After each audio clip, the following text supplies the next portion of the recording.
Hello, everybody. It's Nico here. How are you? Everybody's slowly coming up here in the video. Hi, everybody. Hi, everybody. Hey, guys. Everybody unmute. Hi. Everybody Yes. emerge from. Hi. Hello. Hi, everybody. It's we were just saying before, but it's so good to see all of you. Yeah, this is awesome. I've missed everyone on the crew so much, and it is like so great to have a number of the star crew here. Yeah, this is easily the most guests I've ever had on the show. So Sweet. welcome and thank you. I know a lot of people here are obviously fans of Star. We already got tons of questions coming in, but yeah, we want to just roll call really quick, say what you did on the show, and I'll go last. We can start with Daron. Hi. Hi. I'm Daron Nefcy. I created the show. Wait, what? What? And now you pick someone. And I picked someone. Okay, let's go to Adam. Hey, okay. It's Adam McArthur. I voiced Marco Diaz here on Star versus the Forces of Evil. Just ate some nachos for a couple of seasons. It's pretty much it. All right, let's go to Sabrina. Hi, I'm Sabrina. I was a board artist for seasons 2 and 3 and a director on season 4. Yay. Let's go to Brian. Hi, I'm Brian. I was the score composer and I wrote some of the songs with Daron and Dominic as well. Awesome. And Sabrina and a bunch of other people wrote songs. But, Dominic. Yeah, sorry. Yeah, I'm Dominic. I was the supervising producer and then directed and boarded and all that fun stuff. Oh, You got to pick someone. Yeah. Oh, sorry, Ariel. I'm the worst. All right. Hi, I'm Ariel. I started as a storyboard revisionist, and then I moved on to be a storyboard artist on Star in seasons 3 and 4. Now let's go to Tyler. Hi, I'm Tyler. I was a storyboard artist and a director. Hi, Matt. Hey, I'm Matt Brailey. I was one of the animatic editors, and I helped write one episode in season 4, Going Out of Business. Nice. And I came on kind of late. I was only there for season 4, but I was also an animatic editor. Again, so awesome to have everyone here. And is there who besides Daron and Adam, I guess, who's been here since who was there for all 4 seasons? From the beginning? Ryan. Yeah. Dominic. Yeah. That's super cool. I did an episode for one season. I got to see the evolution of it all, in and out. Wait, you did so you did a season 1 episode and a season 2 episode, didn't you, Yeah. Tyler? In and out. Yeah, and then you came in at the end of season 2. And then I remember coming in, and then it's just like, oh my goodness, lore, there's so much is happening.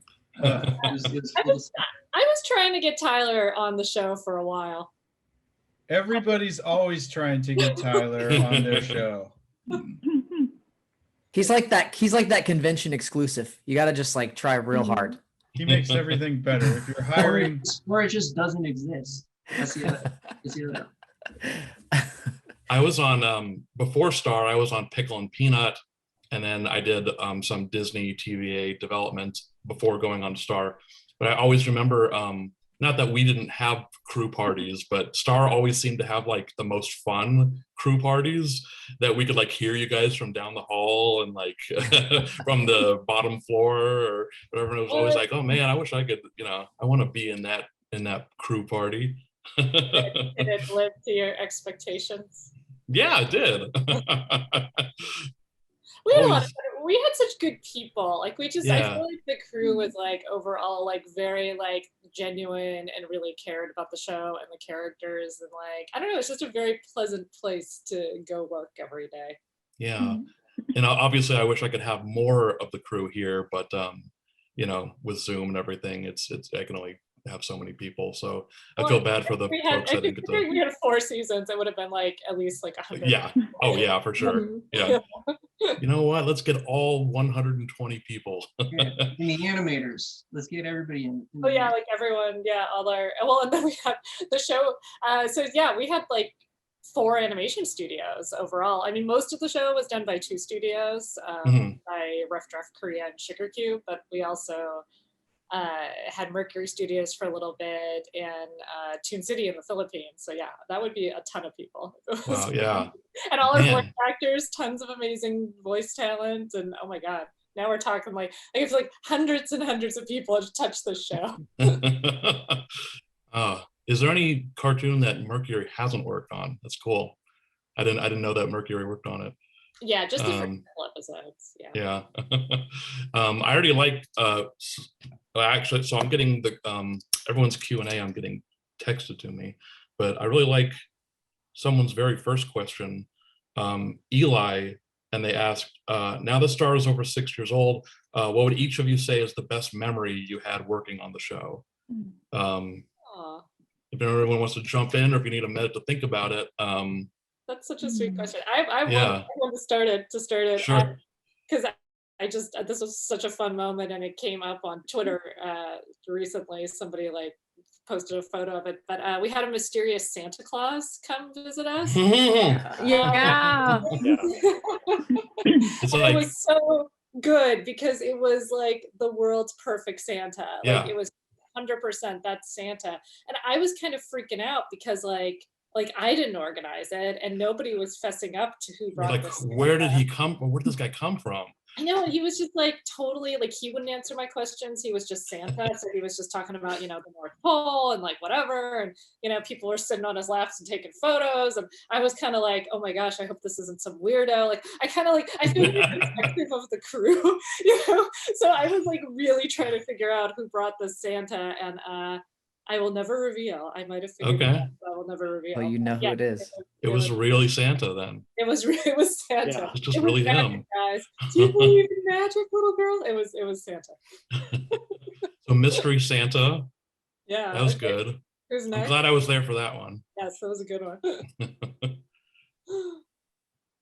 I just really loved like Star was such like a learning opportunity space. It really was just like everybody kind of had to put themselves in it, and sometimes it would get in, sometimes it wouldn't, and it was just like a very it's insane that the show was storyboard driven versus script driven because like arcing storylines now are script driven shows, and this is like one of the only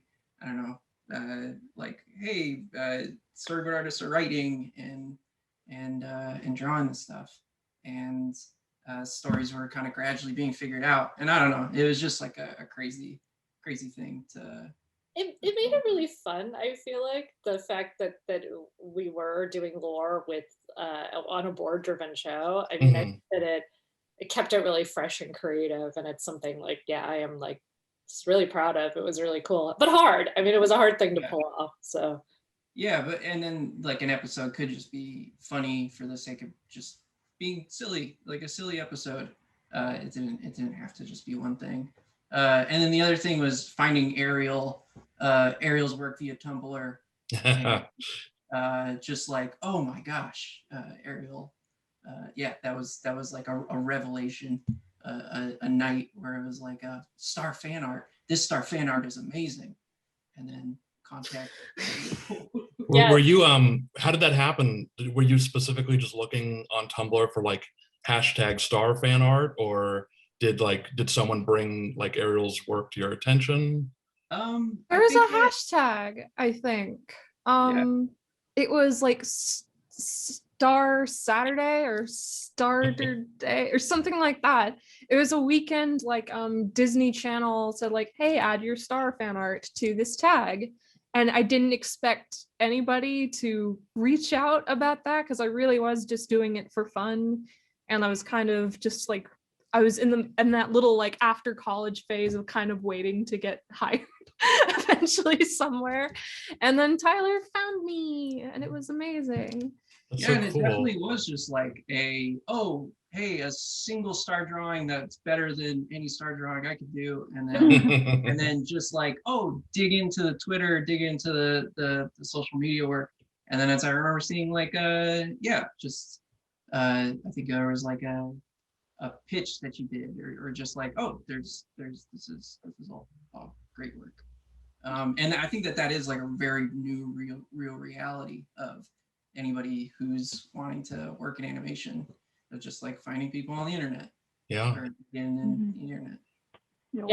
Ariel, Tyler sent her work over to me. I was like, you have to check out this person's stuff. And then we sent her a test and it was awesome. And then, became part of the crew. That's so cool. Where were you working when we sent you the test? Starbucks. I was a barista then still. And I thought I'd be doing chalk art for the signs forever. But then you saved me. That's amazing. It was great. Like, super fun and super legit. But I'm so glad, and that was like from just posting fan art. It's crazy. Yeah. Did you ever draw star post fan art, please? I didn't draw star art like in for the Starbucks or anything. I did fancy calligraphy, and if there was like a promotion, just like make it a Star Wars thing. I was like, okay. I would do that. I wasn't good at that though, because I don't draw a Star Wars, but yeah. Star Wars. I'll jump in with a favorite moment. I loved when Adam would organize the Comic-Con BOA hangouts. That was super fun always. Did you? Yeah. That looks bigger than your head. How did that start? Was it just was that early on in the show, or were you organized that? I think we did the first one after season 2, or right before season 2. I think after season 1, because we did 3 of them. I think we did 3 of them. I don't know. I post about Boba all the time. I love Boba, and I was like, what better way to just like get everyone together to hang out? I think, from the beginning, I think it was pretty obvious that the Star versus fandom was something that was unique in and of itself. I always tell people, like, to me, Star was like such a unicorn show, no pun intended. In that, like what Daron was saying earlier about how like the crew always had the most fun. It was comprised of like really amazing people. Like as a voice actor, there's not a lot of opportunities for me typically to go into a studio and actually like meet the artist and talk to people and whatever. Every time I was there, which wasn't that often because we recorded at somewhere else, not at TVA, we recorded at a third-party studio. But every time I was in the studio, Daron would be like, oh, you want to come say hi to the crew? And then I would go and just like make my rounds and talk to people. And it was just like so welcoming and awesome. But yeah, the fandom was kind of unique like that also. So after season 1, I was like, Comic-Con's this like massive thing. It's super hard to get tickets, but so many people are there and like waiting in line for things. I was like, what if we do some kind of cool event where we can all just like get together and hang out, just have a moment to just say like, hey, thank you for watching our show. And it turned into this thing that we did for a couple of years. And then we did a New York City Comic-Con one in I don't even know what year it is anymore. 2019, I think, is when that one was. So I plan to hopefully keep those going, once we have some live events going on again. But I love the Boba meetups. They are near and dear to my heart.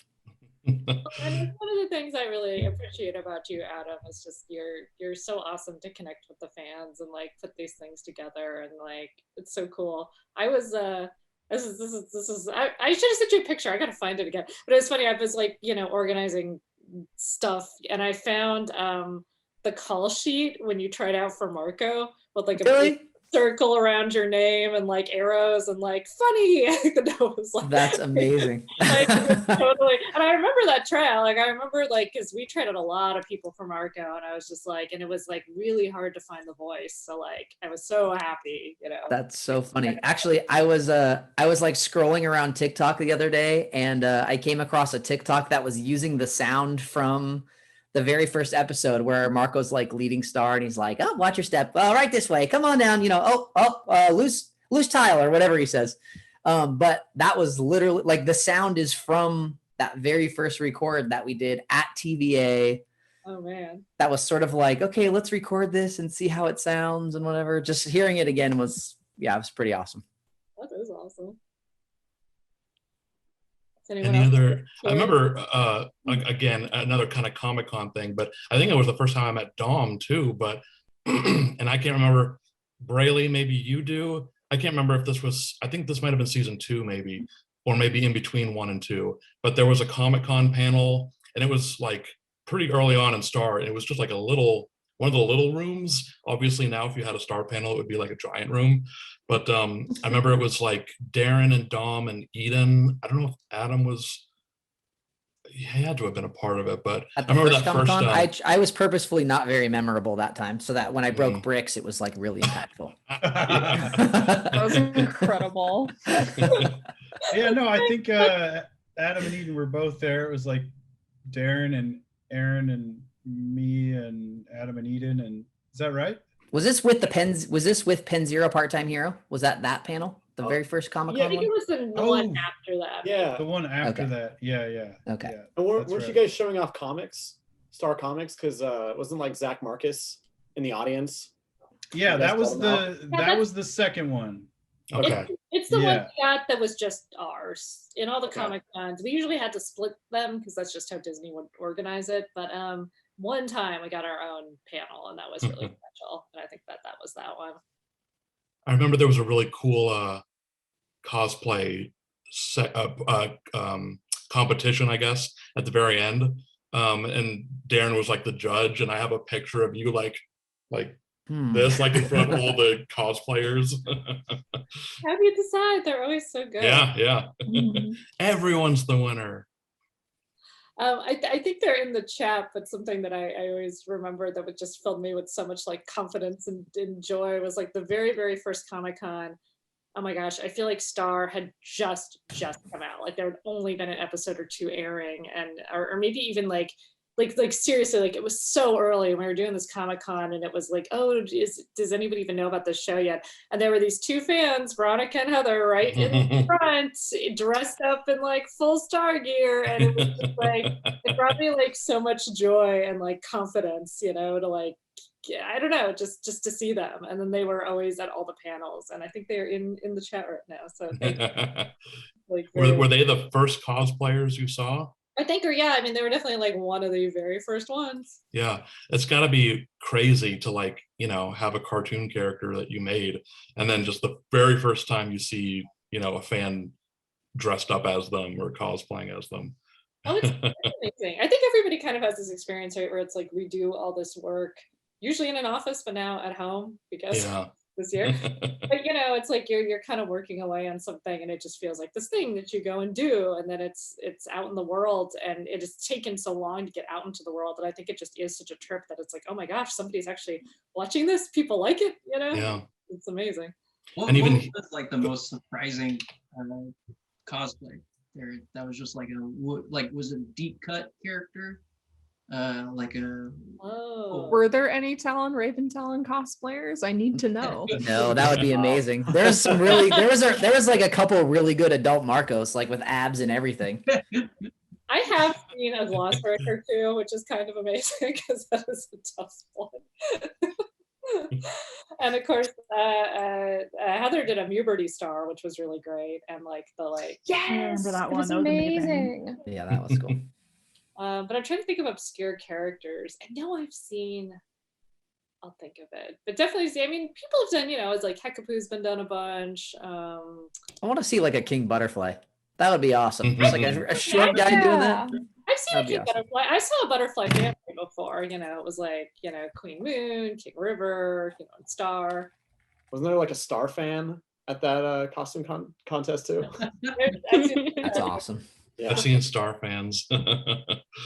Yeah, definitely. Tom gets a lot of love. Jana. Freaking Tom. Tom.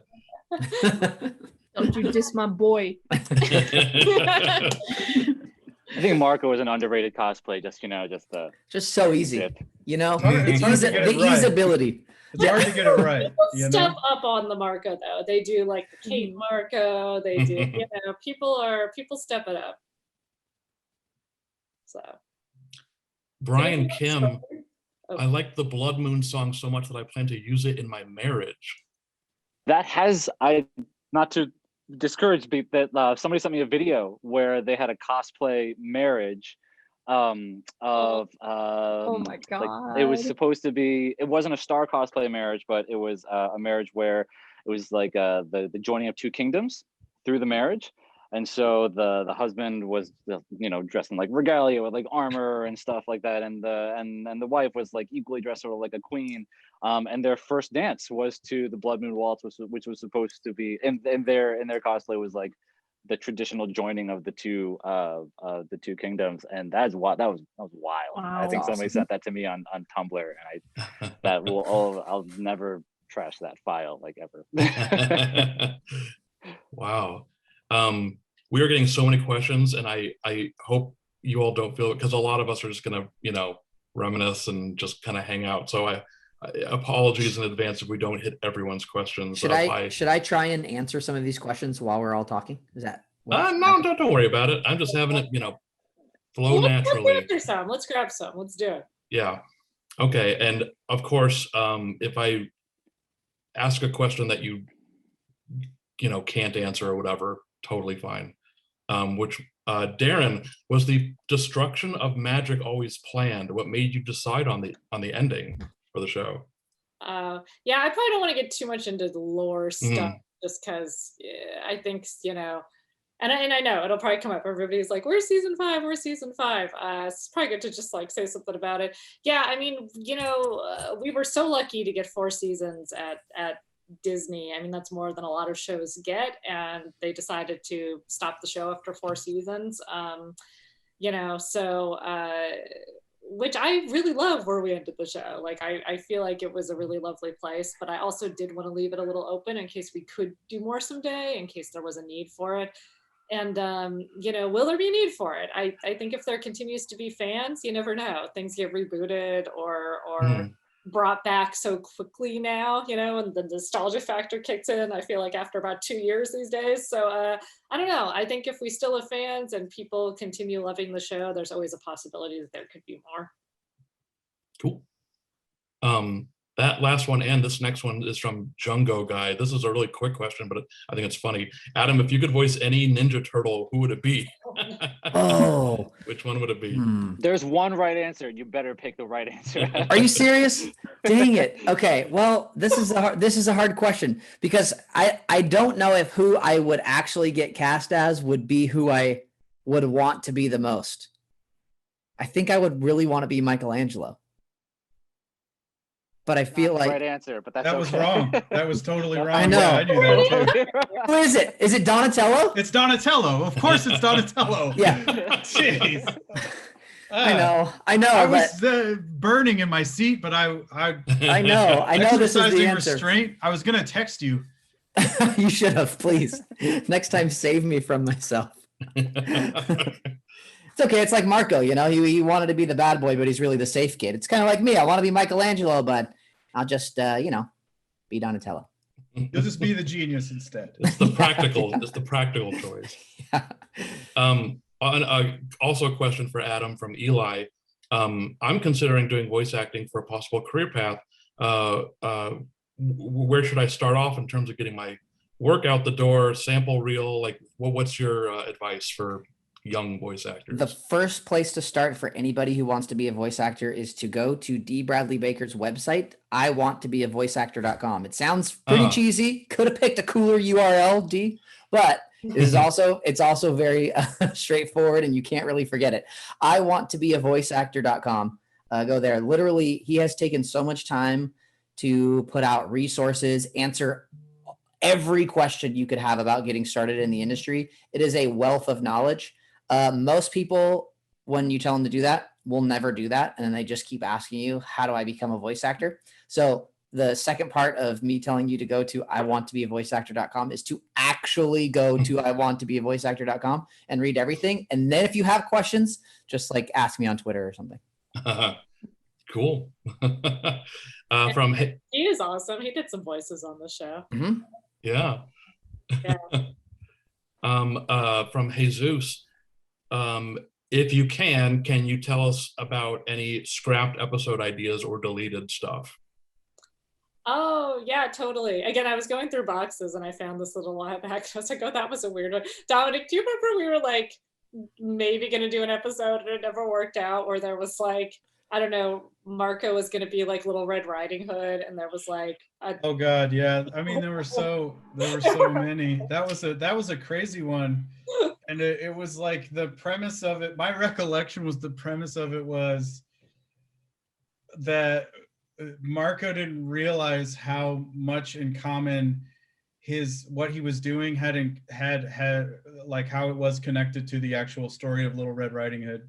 Yeah, like for some reason he was going somewhere with like a basket, and he's like, he was going to his grandma's house.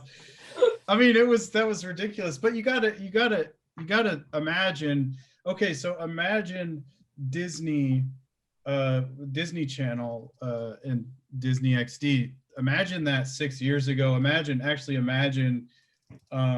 kids animation at that time, right?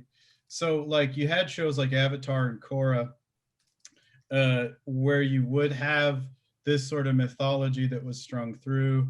And then every other show kind of had to fight for that type of continuity or sneak it in. You know, even at the end, like Adventure Time would do these little mini arcs, but then you'd have these sort of one-off things.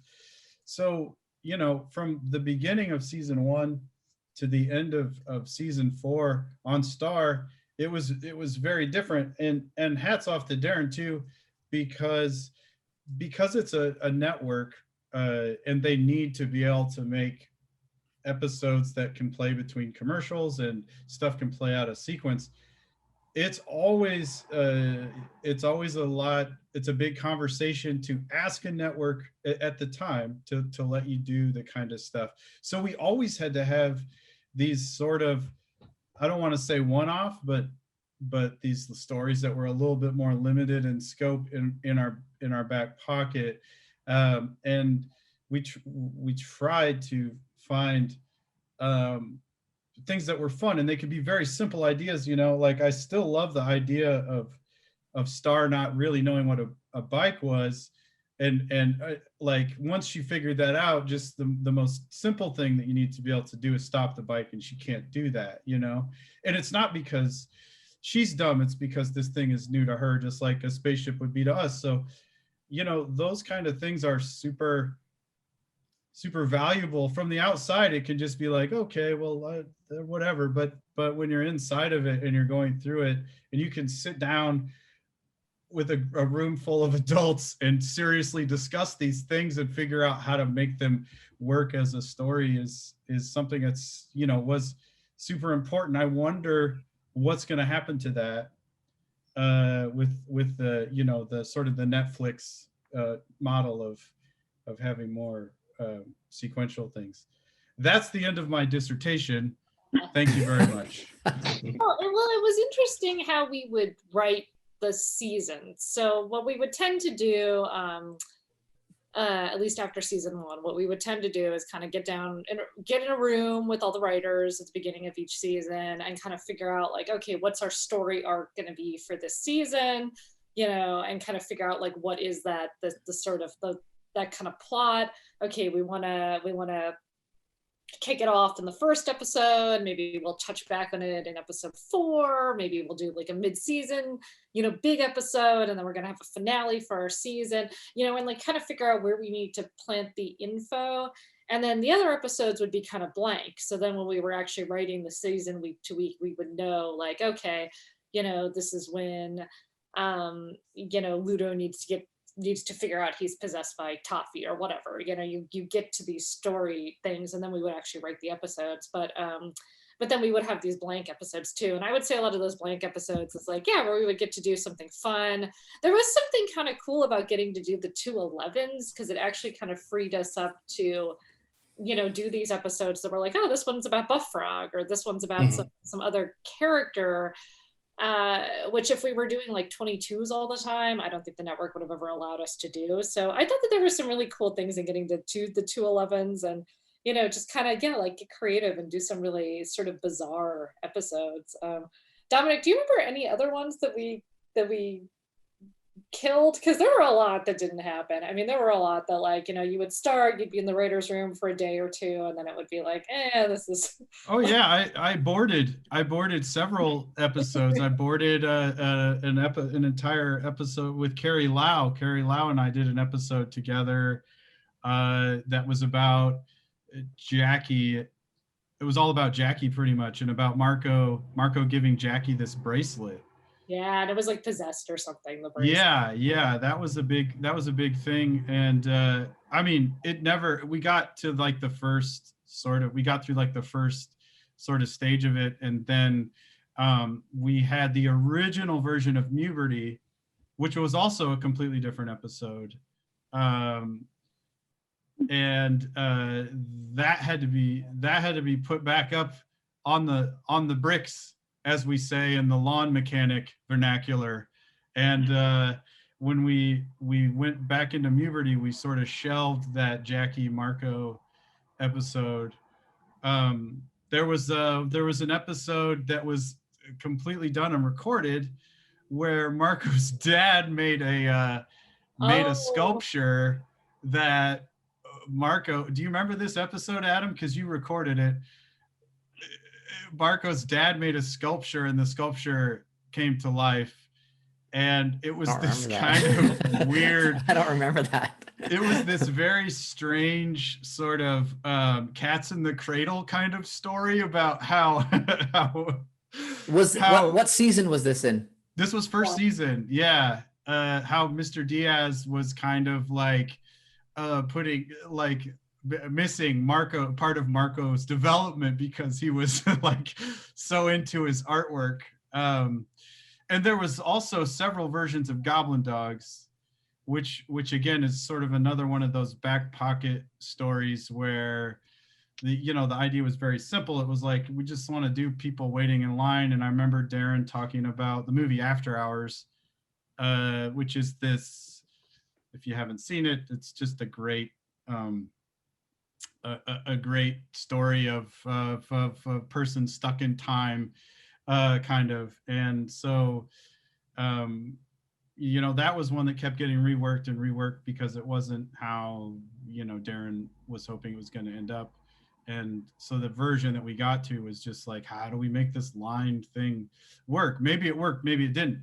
But that's where the idea came from. It was always to have those moments where, like, hey, if we're going to have these episodes that don't necessarily connect to the overall narrative, how simple can we make them? I mean, some of them were very experimental for that matter. But like Goblin Dogs gave us Kelly, Yeah, I was just going to say that's where Kelly came from. And I think that that's kind of the magic. We're kind of going back to this, like, there is a magic in a board-driven show, and I think having lots of voices that's really special about Star, which is, there are these little discoveries. Kelly and Tad came from that episode, and we just love them. And it all has to work, it all has to come together, because also like the voice actress who did Kelly was just so fantastic, Dana Davis, and she's awesome. She's awesome. And then it's like it was like, oh, we love this character. Let's do more with this character. That happened with Glossric too. Dominic came up with Glossric for me. And, it just was, I mean, I feel like Glossric was really kind of a foil for Marco to, not be able to get to this spell that he needed to help Star in that episode. And he was so fantastic and such a great character. We just wanted to make him more and bigger, and he became such an integral part of the show. What was the episode? Was it Sad Teen Hotline? A season 4 one. I remember Ariel boarded it. And this is another thing with Marco's dad, but there was like like 6 minutes we had to cut out, and it was all I remember. It was all like Marco's dad on the phone with the sad teen hotline. Yeah, you directed that, right, Sabrina? That was kind of my fault.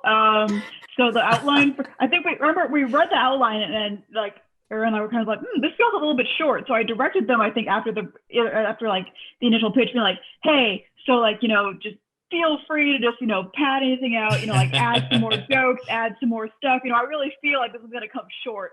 Regular episodes come in 11 minutes. This one, I swear to God, came in at over 20 minutes. Yeah. But I feel like there were whole subplots that got lost. But because the underlying structure was functional, it was literally just kind of like pulling out all of the extra stuff that I had instructed them to add in. And to this day, I still feel like I need to apologize to Ariel and Maddie for having to do all that extra work. At least it was pretty pretty dialogue driven, so it's not like there were like big action scenes getting cut. Yeah. But I think the core really works quite nicely when it got kind of like compressed down to like a normal length of an episode. There's on a server somewhere, there's a 22-minute version of that episode with just Marco's dad just on the phone. Like it's all scenes with just him on the phone. That would be hilarious. Outline. Yeah. And there was like a whole cut scene where it's just like they used Marco's bedroom as like a storage room while he was gone, and so they were kind of pushing stuff aside.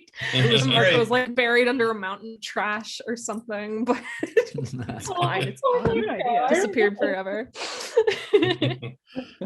I hope that becomes more just like industry friendly, where it's just like shows just start sharing like the hours and hours of stuff that got cut. Yeah, why not? Like, why not? Like Let's why not? Put it out there, and then they'll tell you when you got to take it down, and then you just take it down or you go to jail.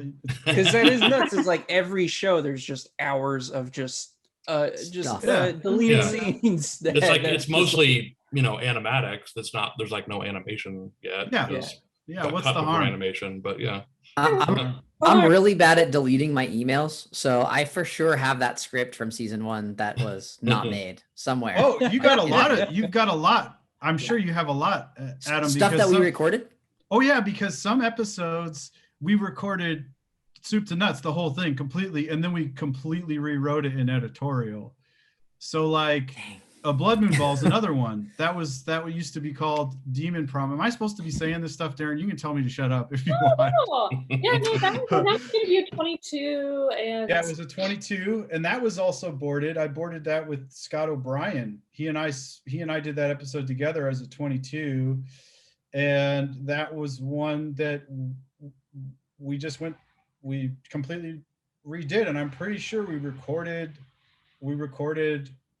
stuff for that. So there is a 22-minute episode of Blood Moon Ball called Demon Prom.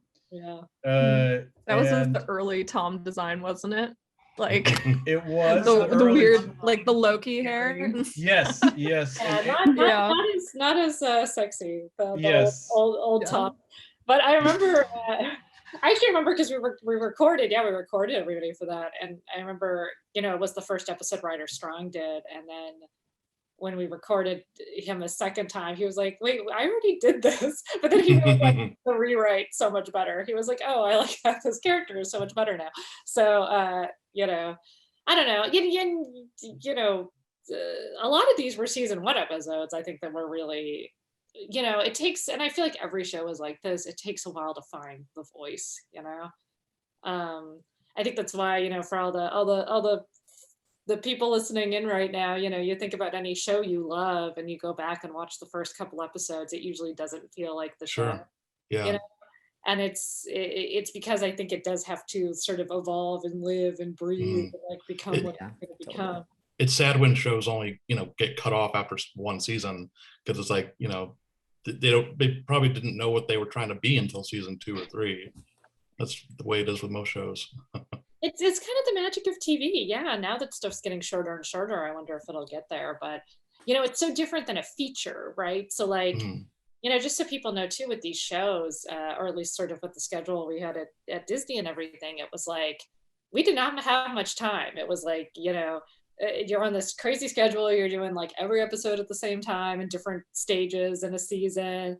You know, everybody's doing a lot of hours.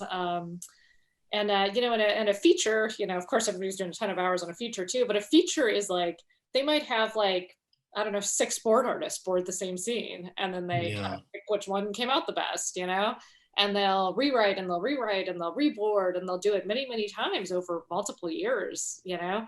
I mean, for us, you know, most of the time it was like we're on this race to get to the end, you know, making it as good as it can be, and then immediately on to the next episode. You know, it's like there wasn't really the time to pick at things, you know.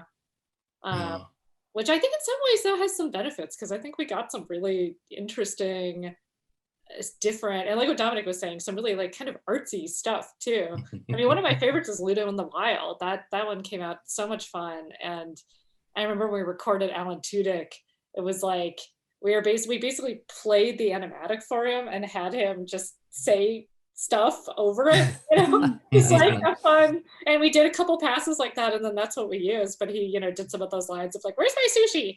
You know. Like, we got to have some fun with it. This is a question from Nicole for everybody. Nicole's a high school student, thinking about post-high school. Where do you recommend going to college, online classes, you know, looking for a career in animation? I think it'd be cool to get a short answer, if you can, from everybody, because I think it'd be really cool to see just how many different, you know, routes. You know, there's not one correct way of getting your career started. Everybody has a different, you know, road. So if anyone wants to like just kind of briefly mention how you got your Healed start. college still a thing? What? Healed college, is that still a thing? I'm not sure. ALD, remember that? No, Healed college? No. Okay. I'm so curious. Wait, I'd love, can I answer this first? I would love for Tyler to talk a little bit about, you know, Tyler's been doing these kind of online classes. Mm-hmm. Yeah, like I was teaching at Cal Arts, and I went to Cal Arts. I also went to Cal State Fullerton, and the animation education world is kind of it's a hard one to navigate, because it is like, hey, do you have to be in the United States? How expensive is school? And yeah, you know, animation is just such a worldwide endeavor, that yeah, like it feels like with COVID, there's like a very clear, easy time to like build something that's just accessible for everybody. So I started a thing called Open Animation, and that's just like one of a bunch of things that are popping up during COVID time to like help with that idea of making like animation education more accessible. Mm-hmm. And that yeah, it's kind of like going to be a multi-tiered issue, is that like we can only do so much, but there's like a bunch of great stuff to learn on like schoolism. There's a bunch of great maybe online classes if you can afford it, but you can also just learn on the internet, thanks to the wonder of Twitter and Tumblr, and helpful people just posting so much stuff. I think that's the cool thing, is that it's like, if I had the internet when I was thinking about going to animation school, like I might just choose the internet. Like I might just choose the internet, and that would be, and I think that's a very cool thing, is that like amazing artists are coming from everywhere. Ariel is just like an example of just like somebody who just just get a job at Starbucks. Yeah, that's it. That's all my college credentials got me. Job at Starbucks.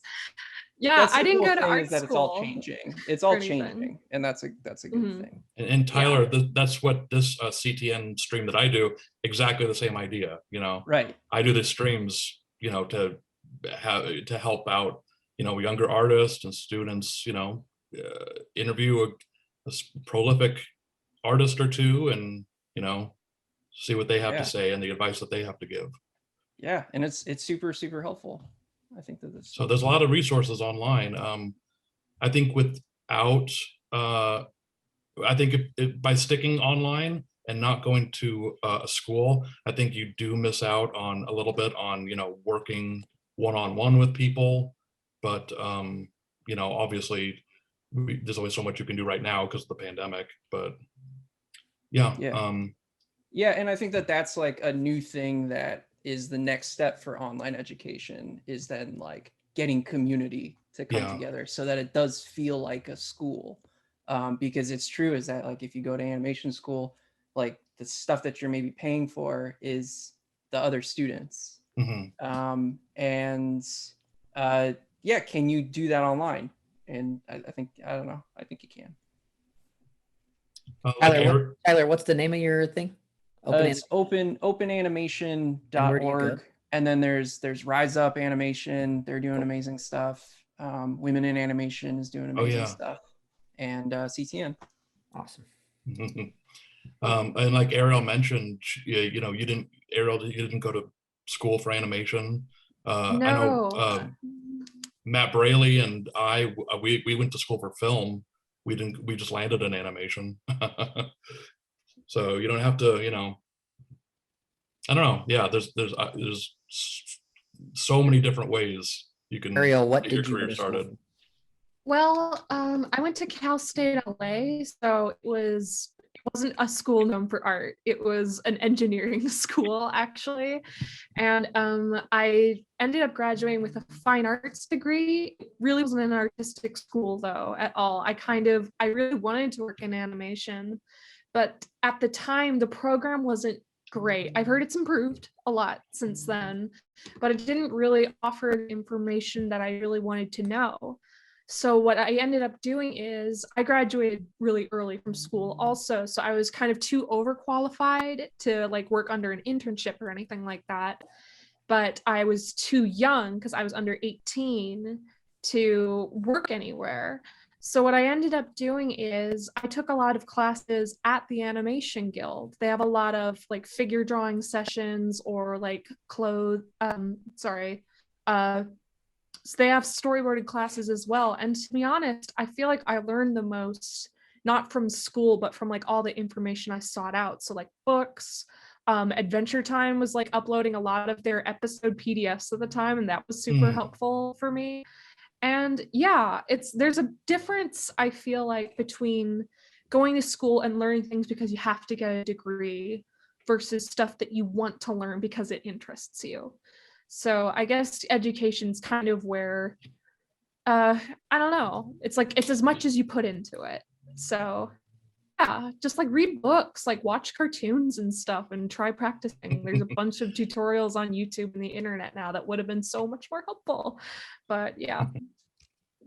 It's amazing how much just watching cartoons, does a lot.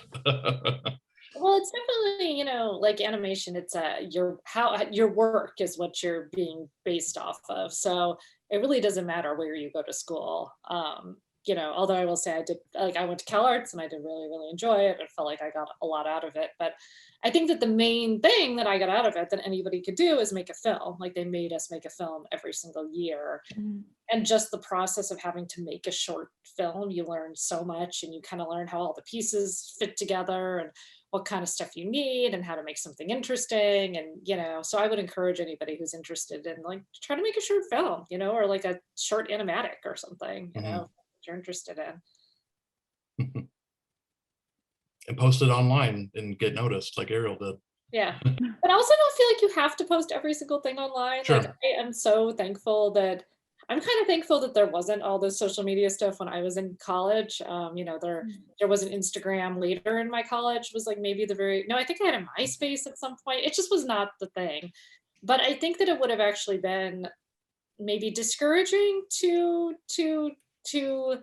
put my stuff online too early, because I think that it would have I don't know. I think that it's easy to get caught up in what other people are doing, but I think to learn, if you go into it as a like, I'm learning something, I'm going to make a film just to make it. I'm going to make a storyboard and an animatic just to make it, just to learn. I also don't want people to feel like they have to put every single thing online, because maybe it's just for you to learn and not be judged too early. Yeah, there's a lot of dumb opinions online. Yeah, there is. Yeah. That is true. I think it's important to note too that the conversations that people who work in animation have behind the scenes about getting new voices working within the field are sort of the opposite ones that you're having by asking, hey, how do I get in? I think the studios actually have failed people for a long time. And again, the industry is slow to change. Studios are slow to change. But I do think if you feel like you're knocking against the door and no one is listening, be patient with this slow moving industry, because it is changing. There are more programs that are coming out from the bigger studios to reach out to you, as opposed to you having to come and find them. And that's something that's new. I think that's happened in the last couple of years, and I think it's growing. And I'm sorry that you have to take my word for it at this point, because I don't think it's got quite the inertia that it needs. But I do think stuff like what Tyler's doing and Rise Up and putting your stuff online, and also put the pressure on us as people in the industry to help. I think those are all sort of steps in the right direction. Not to say anything about the institution of learning. That's kind of, I won't say anything about it. Obviously, I went to Cal Arts and stuff, and I taught there, and I think it's a great place. But I do think that when you look at what the industry is as opposed to what animation education is, it's really on us to do more, and we're doing it slowly. But don't get discouraged with how slow moving it is, and hopefully we'll catch up.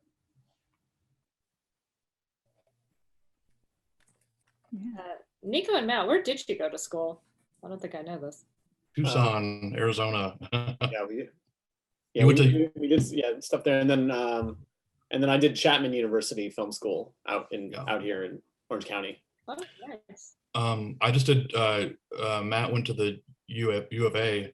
I went to just community college, Pima Community College, and just for film and digital arts, and every semester we made a film or a short video. We did both film and video. So I had to cut, get the actual film and use a cutting machine and all that. But I just landed in animation because I just knew I just happened to know more people, and just kind of got my foot in the door that way. And you like it. Yeah, of course. Now, I love film, and I'll make short films in my spare time, but I think I'd prefer working in cartoons just because I'm more, I don't know, it's just I just love the animation and I love the people in this industry. Yeah, that's what stuck for me, is that I was trying to get into live action for the longest time. Mm-hmm. And those people it's not very collaborative when you start off, at least for me. And I started off in sound. So I was doing sound recording on set and Foley sound effects. And those people are not very nice. They're all very scared for their jobs. And every time I would try to learn more, because I didn't want to stay in sound, but every time I tried to learn more, everybody was very protective. And when I heard about a job at Titmouse, because Nico was over at Titmouse, and he was telling me how cool animation is. That was the first studio I worked at, animation studio. And you got to listen to Neeks. So, Neeks knows. So when I went over to Titmouse, immediately, just how collaborative everybody was and how like what an awesome like creative environment animation creates was automatically I was like, okay, I love animation, but just the work environment wise, like this was such a contrast to what I'd been through before. People in cartoons just seem to be a lot down to earth and nicer. Yeah, Very non-confrontational. Like this beautiful thing, like I don't know if you saw the newest what is it, Hell of a Boss. Oh yeah. Busy. Like there's this whole new wave of independent animation that's like a group made via, I don't know, community, via just like not necessarily a studio, but yeah, just through people gradually finding each other and making insanely amazing stuff. And I think that that's also like a really new way of thinking about making animation is that, hey, it's maybe not just getting into the studio system too, it's making stuff for yourself, for a group of friends, for maybe a small amount, but that, yeah, you can be really proud of that. Yeah. First and foremost, that's great. Yeah, make something for yourself, something you want to see, and you know, people will see it, and yeah, you know, you'll get an audience. Oh yeah, and that's, you know, that's a really good point too. Is like, don't make things just because you think that this will get you a job, or that this is what people want, or that, you know, it's one of those things too, where it's like, you know, what everybody's working on is a couple years before everybody sees it. So it's like, if you're trying to make something like what's popular right now, I mean, by the time you're done, it's not going to be the thing, like the thing, and it's not going to be authentic. You know, the thing you want to do is like the thing that's true to you, you know. And I think if you keep working on that, you'll find your audience, you know. It's like when movies come out now and they say like YOLO, you know, they say something that was popular like 2 years ago. It's just because, you know, they're working on this stuff for a couple of years before you actually see it.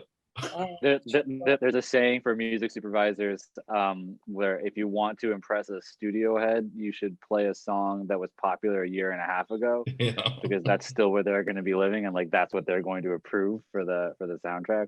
So I'm not going to say which supervisor said that, but yeah. Brian, how did you where did you go for school, or how'd you get started? God. I went to undergrad to be a doctor. Wow. Which went great. It was, I actually went to Yale for undergraduate, and then I was studying chemistry and biology with a music double.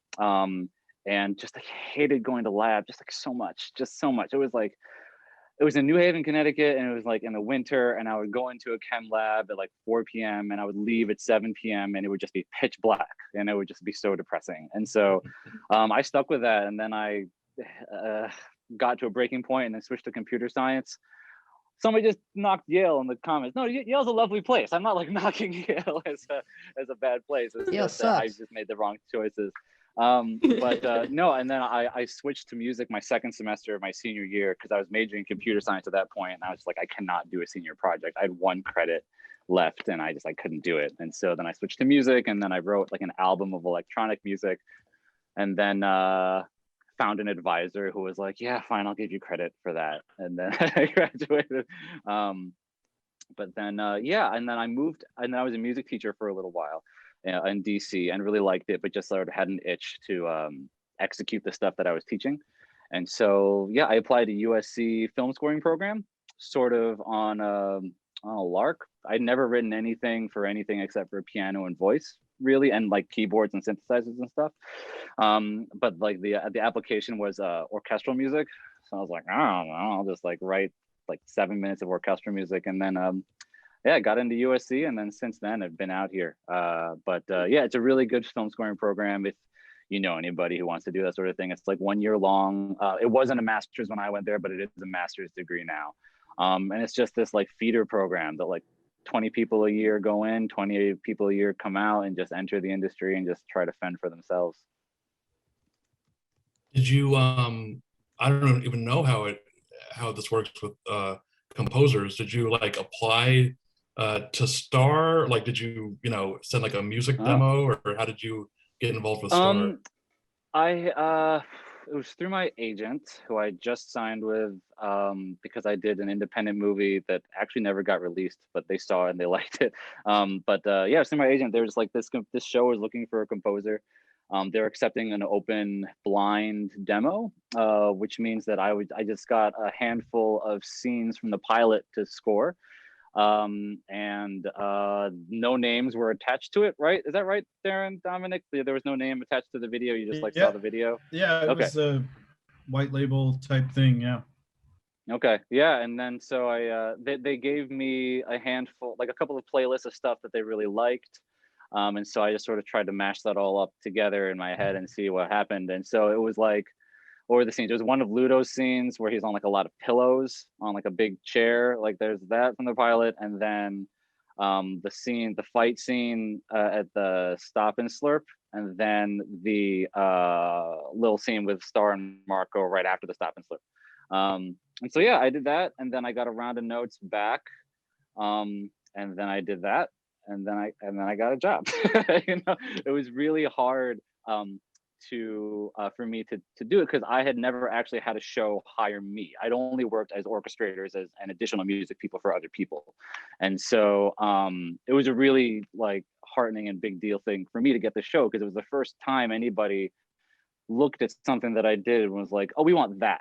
They weren't asking me to try. It was sort of like dovetailing off of what Daron said before. Like I wasn't trying to be anybody else because nobody, it was just like, I had nothing to lose. I was just auditioning, and I just really wanted the job. And so, I just sort of put my best foot forward and it wasn't like, oh, we want somebody who sounds like X. They looked like they wanted somebody who just sounded like the show, And Brian was another magic piece of the puzzle. It was, another one of those things where, we got a number of tryouts and it was like, this is it. This is the show. This is the music. Like, let's get them on. It was obvious. Yeah. I mean, it was head and shoulders like, and it wasn't that it was the other stuff, the quality wasn't good or whatever. It was just like, oh, this is obviously tonally exactly what the show needs to sound like. And the when you're doing that, the references were, I mean, it was just like a fire hose. I think we had like, Polly 6 and Melt Banana and Queen Barrel's theme from Sailor Moon. And I mean, it was everything. It was all over the place. And there were like interstitials from Sailor Moon in the playlist, like these little 3 or 4 second pieces of music. And I was like, I don't know what to do with that guy. That was the stuff where, I mean, we would be sitting together and Daron would be like, yeah, that, and so we just pulled stuff in and like the music that we got back showed an understanding of like what our tastes were, but it was not connected to what those things were at all. It was its own, it was its own thing, and it's the show. It's the show that It's the show that you know. Yeah, one of the fun things we had to do was, the songs. And of course, one of my favorites that Sabrina worked with Brian on, the Ruberia Giant. We got to do some really cool like musical numbers. Like that one's amazing. Yeah, I was thinking about what was one of your favorite memories from the show, and it was going to the offices that day, which is one of the first times I'd been to the offices. And it was Sabrina and Amelia and me just in a room, and Sabrina was just kind of like going through the storyboards. It was like click, click, click, click, click, just like one thing, and then she was like, and then here it would sound like da da da da, and then she would sort of sing all the lyrics in the sort of way that she was doing it, and I wasn't gonna be able to write the notes fast enough because Sabrina's brain was just going like pop, pop, pop, pop, pop, pop, pop, pop. And so I turned record on my phone and then just sort of like just took a little video of everything that she was doing, and basically like the way the song was in the end was just like a produced version of that video of Sabrina sort of like stream. Yeah, to me that's how there's a straight line to me. It may not seem that way when you hear the final thing, but yeah. That's amazing. I feel like the entire time I was writing that, I'm kind of like, man, I feel like I'm just like ad-libbing this shit. I don't know, because I don't know anything about music. When I was in high school, I always wanted to be in the school play and then be like, how about you be in the costume department? Yeah. Oh. And so like I loved writing that song, and I loved, you know, getting to kind of like ad lib a little performance of that, because like, haha, now people have to listen to me. But I didn't realize it was helpful. I'm glad it was helpful. That's awesome, because like one of my favorite memories was actually getting your first pass of the final composition. I remember it was like late on like a Friday or something, and then just like putting it on my headphones to be like, oh, this is it. Like, this is already it. Like, this is the fucking song. Like, Senator told me, like, you have to listen to this. This is so good. Yeah, that was amazing what you came up with. It's always a pleasure working with you. Oh yeah, no, likewise. I kind of yeah, that was one of those things where I had to take a really long time to work on one thing. Like you know, they were saying we had to rattle through the shows pretty quickly, but when we had to do a song that had to be animated to, the song had to come first before they could do any sort of animation. And so I didn't really have like the sort of mixed deadline that I usually did. And so, yeah, getting to sit with one piece of music for a really long time doesn't happen that often in TV, but with you guys, whenever I got to do it, like I got to do it with Ariel, and like I got to do it a bunch of Daron and Dominic. I got to have recording sessions with Adam where he got to sing the songs. And so getting to do that with so many people of the crew, beautiful times. No, getting to do that with so many people in the crew was like it was really a joy. I think that was the first time I cried on the show, or the first time I remember crying was Marco and Tom singing to each other. Oh my god, so pretty. It's such a beautiful, sweet thing, and you know, like a beautiful thing that I'm getting choked up now just thinking about it. A thing you don't see in kids shows. two guys finding their way to each other in this way, and relating in this way, and being connected in this way. And yeah, when that happened, and Sabrina, I think you wrote all that stuff.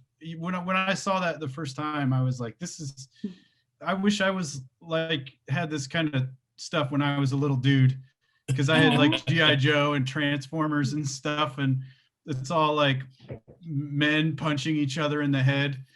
And seeing that moment, you know, I had nothing to do with that moment, and it was one of the proudest memories of the show for me, was just getting to be a part of a show that did that and went there, you know. Yeah, I love writing that song as well. It's beautiful. I think for that one, I remember it wasn't in the original outline. I don't remember who suggested like, oh, I think the song as a subject came up, but like, oh, they both happened to like the song, and someone in the room was like, oh, they should actually just sing the song. And then I ended up writing it, I think like probably the day before a rough pitch, when they were like, shoot, like I don't know the lyrics to this, and just like Googling like boy band songs, like trying to cobble together like the most romantic possible song that these two boys could sing to each other. I feel like there's a lot of kind of like nice, you know, like soft masculinity throughout the show. I think that was like one of the lovely strengths of it, having, you know, so many, you know, female voices within the crew in particular, encouraged kind of like a more fluid exploration of masculinity throughout, which was really lovely. It was nice to get to be a part of that. Well, I think it's something that really makes the show special. Like, and that was something I really, you know, to be honest, had to fight for a little bit in the development, was Marco being a nice boy and being like a guy who, you know, just like, you know, really cares about his friend and is really sensitive and really, you know, all these like wonderful qualities of Marco. And I think that's something that a lot of the fans of the show really connected to, you know, and it was kind of refreshing to see, and people could relate to that too. Because not all guys just want to punch each other in the head, what we've learned. Were they expecting like more of like, you know, in developing Marco, kind of like expecting him to be a bit more macho? Or yeah, and I also think that there's, you know, and this is certainly not, you know, not just people I was developing with. I feel like this is sort of across the board in animation still in some ways. I think there's always a little bit of a, okay, you have your female lead, that's great, but because it's a female lead, they almost get nervous about like having to balance it with, I don't know, it still has to have some kind of male presence, or I don't even know. But I feel like there tends to be a little bit of that, and there was kind of a want for Marco to be more macho or like cooler or something, kind of This like, wouldn't be I like skateboarding and surfing. Yeah. I'm a dude, I don't Yeah. know. Like, I think there was probably a little bit of a push for that, and I'm so glad, that I got them to see it how I wanted to portray Marco, and that he got to be the lovely character that he is. Yeah, it just wouldn't feel right if he was like, super macho or wanting to punch heads. Yeah, although he does punch some things. I was joking about him the other day. I just started watching Cobra Kai, and I was like, "Oh man, we did karate in the outside a convenience store first." Yeah.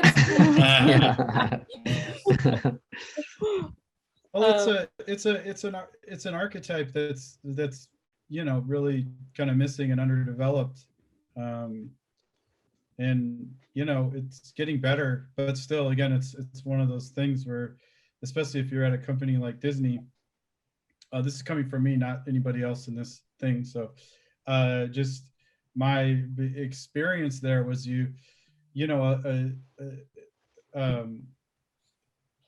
anything that was less than heroic was kind of a flaw, and a flaw was always something that raised eyebrows, so I think it's a good, it was certainly with Marco, it was a good step forward, and it might not even seem that dramatic from the outside, but to us it was always this thing and always this effort. And I think Sabrina hit the nail on the head. Like, a lot of times that stuff was more challenging for the men on the crew, because we had to figure out how to express something that we felt, but we were never really able to express because of the way we were socialized, you see. And so I think a lot of the best moments with Marco, where I felt like I connected to him the most, were not done by a man on the show. And where he reminded me the most of, sort of the way I was growing up, except I was not good at karate. So, and it was, Daron always was really clear about that. Like, the nuance with Marco, like he is good at things, he is like, he gets angry, he is really sweet, he cries, he doesn't it wouldn't even occur to him to like think twice about wearing a dress, that like he has no issues with that. All that stuff was kind of nuanced, and I don't know, imagine talking to a room full of Disney executives about those ideas when they had they didn't really have an archetype for that at the time. Yeah, and it's funny because I think that the things would come up because it would be like, well, Bugs Bunny wears a dress, it's like there wasn't a lot of references for those things, but I really have to give them a lot of credit that especially it helped that people liked the show, you know what I mean? Like, it helped that we had these great fans and that people liked the show, because it allowed us to explore some more interesting avenues and and get that support, to be able to do some of these things. Because, as much as like, I think we do get a lot of freedom on the show, you are still making a show for a network. And I mean, it's Disney, they're huge, so there were parameters sometimes, and there were certain things that we weren't able to do too, which I'm probably not allowed to get into, but we were always trying to just make the most interesting show and have it reflect, I think, the people on our show and, everything like that. I'm going through questions here that are kind of complementing the point that we reach in our discussion. So a question from H. Leah or H. Leia. they ask, out of every character on the show, who do you think changed the most from development to the series? Would you say Marco or? Oh, interesting. No, I mean Marco actually was like that was the thing, is like I managed to keep his core of what he wanted Gotcha. development. Like he pretty much stayed. I think Tom was a big one because yeah, he was almost going to be this one-off sort of joke character in an episode, and you know, he was really angry and he didn't have that, like, you know, I don't know, he wasn't who he was, you know. He really became who he was when that episode was being worked on by Aaron and Dominic, you know, to have him like be this sort of multi-layered character. Of course, then we fell in love with and kept bringing back. I'm trying everyone's to think. everyone's glad you did keep bringing them back. It's just wonderful. Sorry, what's the question again? It's like who Just what character changed the most from development to appearing in the series, or like who changed, yeah, like during the development. What crew member changed the most? Who grew the most as a storyboard artist? Matt Brailey grew the most hair. I was gonna comment at everybody's hair. I see Brian's got a little ponytail. This is the first time in my life I haven't had bangs. It's very weird. Oh yeah. Yeah, this is quarantine time. I'm trying to think if anybody really changed for development. I mean, I've told this story a lot, but I mean, the big thing with development was when I first started Disney, she was a much younger character, and she didn't have superpowers. She didn't have magic powers. It was like in her head, you know, because when I first pitched Star, it was for Cartoon Network and it was years previous, and it was going to be about this girl, Star Butterfly, who was a fourth grader who didn't have any friends, but she thought she was Sailor Moon basically, and she would, like, you know, say a magic spell and throw glitter in a bully's face or something, you know, like but she would have this, you know, fantasy going on. And that's where Ponyhead came from too, is it was like, you know, her sort of, you know, friend who was an imaginary friend who was this sort of decapitated unicorn head that was sort of dripping blood. So, like, do you think Cartoon Network after you started the show at Disney was like, dang it? I mean, I think that happened. Studios, you know, I don't know. I mean, I'm just so glad I got to make the show wherever I got to make it. I was so happy. But that actually was a suggestion in development. Was I brought Star to Disney and they liked it, and we went through a few rounds. You know, you pitch something and you go through all these rounds, and they were like, hey, well, you know, we want to do, you know, something with, like, you know, real magic, and like, what if her powers are real, and what if she were older? And I was kind of like, oh, okay. And then I went home and I thought about it and I rewrote the Bible, and that's kind of what the show became, where it was like, okay, if her magic powers are real, she's still Star Butterfly, but now she's a foreign exchange student from another dimension, and you know, and you know, then okay, and there's going to be a villain now. Okay, so there's Ludo, and you know, a lot of that stuff came from that. So it was a really fantastic suggestion from them, and I, you know, was glad that but it's funny, like I still feel like the core, like to me, the show was always Star Butterfly. Like I really had this picture of this character in my head, and she always got to be her. So. A question from Emma, how, if we can talk about the writing of the show a little bit, how connected is the writing in the animation process? Is the script written before the storyboards? Well, this was a board-driven show, so if you want to explain what that means. Yeah, we didn't have scripts. We had outlines, like 2 to 3 page outlines, and we had a really fantastic board team that would, you know, write the dialogue and do a lot of the heavy lifting on the writing. Well, you know, our writers, of course, did a lot too, but yeah, it was sort of this big group effort. It was a writer's room of sorts, but that was mainly to, you know, figure out the arc. Oh, like the story throughout the. Yeah, we would do a week, you know, weekly with the writers, and you know, and our writing team was really fantastic. Our story editor, John Infantino, is just like amazing, and yeah. Well, what Ariel or Sabrina, do you guys want to talk about the sort of the process at all of like getting an outline and then having to make a board out of like 2 to 3 pages? I mean, it's quite a lot. Or Tyler too, anybody? Yeah, sure. I think it was kind of broken up in I'd say like 3 different segments. On Star, the first week was basically taking the outline and breaking it down into beats, where we kind of like break down, here's all our individual story beats, and we might draw little illustrations of kind of the most important moments. That was kind of the time when you could kind of suggest changes to the outline. If say maybe some things were a little wobbly, you could suggest this change or that change, and then you'd pitch that back to the writers and Daron, and then you'd have a couple weeks to do roughs. You pitch it again, they give notes, and then you'd have a couple weeks to do your kind of final cleanup drawings. And then, which I thought, a part that I thought was really fun is then the board artists themselves got to pitch to the executives directly. And that was really cool just for a younger artist to get exposure to the executives, to kind of get your voice heard and like to really put kind of a name to your work. And that's something that was really fun. So yeah, I like pitching, but it can be scary for some people, I suppose. Yeah. Some people do not like pitching, so I'm glad that you I love it.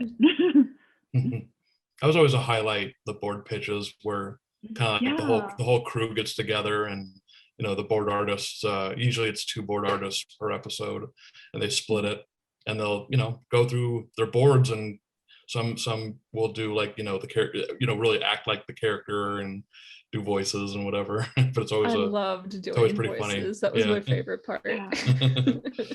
There was so much like wonderful energy during those pitches, I think, because you have all the different board teams there, and everyone's kind of familiar with everybody's specific voice and their kind of taste.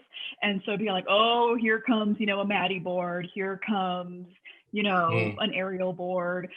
You can really get familiar with like what their specific little things are, and everyone has a little bit of a different boarding, and then pitched a little bit of a different pitching style. And everyone was really rooting for each other and really excited, not only for where the larger story was going, but just kind of like to be fans of each other's work and to kind of like push each other and to see what other people are doing, get excited about that, and see that try and incorporate it in your own work. It was a really just lovely environment, I think. Yeah. I got to go to one of those one time, and it was like really cool. It was really cool. A board pitch? Yep. Yeah. Daron, I had a session, and Daron was like, oh, we're going to like have this thing. Do you want to come? And I was like, yes, I do. And I got to sit in there, and just like the energy in that room was pretty electric. It was really, really, really fun. I feel like it was like, I'm trying to remember what episode it was. Maybe, yeah, I don't. Hi. There's a Star fan, a small Star fan. When she was very small, she bombed the Comic-Con panel. Yeah. She was like 2, but now she's 7. Oh my goodness. Valentina, do you remember the Comic-Con panel that she? Do you remember the Comic-Con panel coming up on the stage when we were there for Star? Oh yeah. I just came up there. Yeah. She also did a lot of scratch records for us. Yeah, yes. Yeah, she was. Remember the episode with the pony head dinner? Do you remember the episode you did the voice for? When you said bye-bye. Yeah. Yeah. Oh, he's so cute. Yeah. Yeah, that was her. This actually kind of connects to what we're talking about. The editorial stage of the episodes was also a big writing stage, and a lot of times the boards would go from pitch right to animatic, and everything would work, and sometimes something that worked in the pitch would not. All of a sudden, when you get it up in the animatic room and you're playing it back, all of a sudden it doesn't work. I mean, way smarter people have talked about this. Pete Docter had an interesting sort of thing with it in one of the behind the scenes, I think for Inside Out or something, where you sort of went through it, and it's the biggest like shrug thing in the world, where you think you know what you're doing, and you get in there and you're like, man, why isn't this working? Why what happened? And so, you know, that's times when people like Sabrina are working with the editor, and you're like, okay, I got to rewrite some stuff. I might have to redraw some stuff. I might have to, Tyler did this as well. And that's when you really have to be quick on your feet. Because once it's an editorial, you're all of a sudden on a different timeline, and you got to hit your marks, and you might have to redo a lot of stuff. And sometimes we'd get a note on something from the executives, and we'd have to change it. And sometimes we get it in there, and Daron would be like, I don't know if this is working anymore. What do you think? And it was always a kind of all hands on deck sort of situation. And that would be a lot of times we just record our voices for things, and I'd grab my daughter and have her be star sometimes.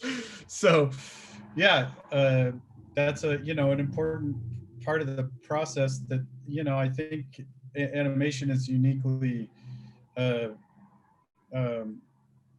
is unique in that way, because you can kind of rewrite at that stage. You don't want to pull up too much track at that point, or if you do, like let's say you do have to redo an entire episode at that stage, you got to be kind of surgical about it. And sometimes that would happen, and it was usually because we hadn't really figured the thing out and outlined. And so we kind of kicked the can with the problem. We said, oh, well, here, this outline isn't perfect. Let's give it to the directors and the board artists, and let's see what happens. And a lot of times the directors and the board artists would make amazing things out of outlines that weren't ready to go out, frankly, but that's the schedule. You are always up against that calendar. And so sometimes when you're like, okay, this episode, we got to get right because it's connected to a lot of other things, you spend a lot of times, you do 10 drafts of the outline on that thing. And so when it goes to board, it's like rock solid. And some of them, and you could have a whole other panel about all the ones where we were like, okay, I think this is whatever. And we never had anybody not give it their all, and anytime something didn't work, I always felt responsible for that. But I also accepted the reality that, like, hey, we had to get this one through. And some of those moments are in episodes that maybe nobody liked, but when I look at them and I zoom out, I'm like, man, we really brought that together. It's like it's a complete story. There's these nice little moments in it. I mean, I don't think anybody ever talks about the episode Fetch. I don't think that's anyone's favorite episode, but I love what we did with that weird story, and that we had Maya Bialik come in and do that weird little dog. I love that. I can't love all of them. Yeah. I mean, when I look at it, I just see those things, and I'm like, I know the trouble it took to get to where it was, and so I can appreciate it in a different way. And then it's funny because you see on Reddit, someone's like, "What's this? What is this episode?" And I'm like, man, we worked so hard on that. You don't know how much of a miracle it is that thing, that you even got to see it. So, but yeah, it's a weird thing. I don't know.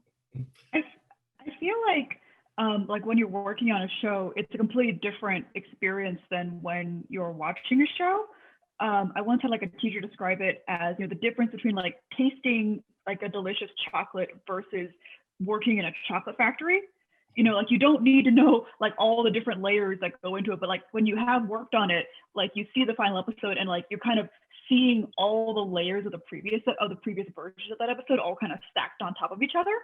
And so your experience is so different from a fan watching it for the first time. Not that I think one is better than the other, but I think it's just it's interesting how much your perspective is just so different, just having worked on an episode for a year versus, watching it in half an hour. Yeah. I have such from working in animation, and I don't criticize anything. Anything I watch, I'm just amazed that it's gotten made, I feel like now when I watch things, I just appreciate that it's wow, this is like they made a thing, they made a show, they made a cartoon, this is the thing, look at this episode, it exists. Like I think I'm just like at that point, like I remember everybody was criticizing the end of Game of Thrones and I was like, I can't say anything bad about anything. I don't feel like I have any right. So there's it's like a mini miracle that anything gets made. Yeah. Just with all the stuff that goes on behind the scenes. Yeah. Oh, sorry. Oh no, sorry, you go ahead. I was just like, I feel like, you know, with the Game of Thrones like situation, like I think the trouble is like there's such a huge gap between like when you make something versus when something comes out. Mm-hmm. And I think, you know, as a result, you kind of have this like slight tunnel vision because you're just working with your own very particular group of artists or, you know, writers or whatnot. And you realize you can go for a full year going down a certain direction. And then every once in a while, like a fan will say something about a certain episode and you're like, oh shoot, I wish I'd known that a full year and didn't have like a full year based on this like one particular mistake. You know, just not name anything in particular, but just like, you know, that tunnel vision you can get into. And so I just, when I see a show going way off the rails, like, you know, a Game of Thrones or whatnot, I just kind of cringe a bit because I'm like, oh, I can imagine how they got into that situation. You know, they're just like, just too many people like echo chambering too much or whatever the problem was. Just like, there's so many problems that can come up, you know, just with the way that the TV schedules are put together. You know, yeah, it is a miracle that it works out. And there's so many things that are happening at the same time, and like so many people are working on different parts of the thing, and like, you know, it's like everybody's trying to make great the best episodes they can. It's like everybody's doing their best, you know, but like you can't catch every single thing. And I think sometimes it's hard for fans to understand that. Like I know the bike episode came up, you know, while we're having this talk, and I know that there's an episode before the episode where Star doesn't know how to do the pedals, where she's telling Marco how to do the pedals in another episode, and we just kind of forgot. And you know, sorry, I don't know. It's like a lot of continuity to keep straight.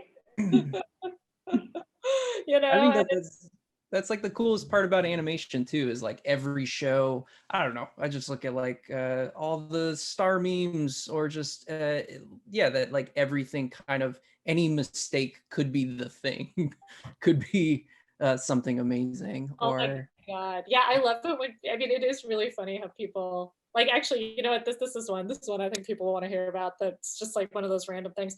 So the big photo booth episode with, you know, Star and Marco having their kiss, and when it comes out on the photos, he's got those moons.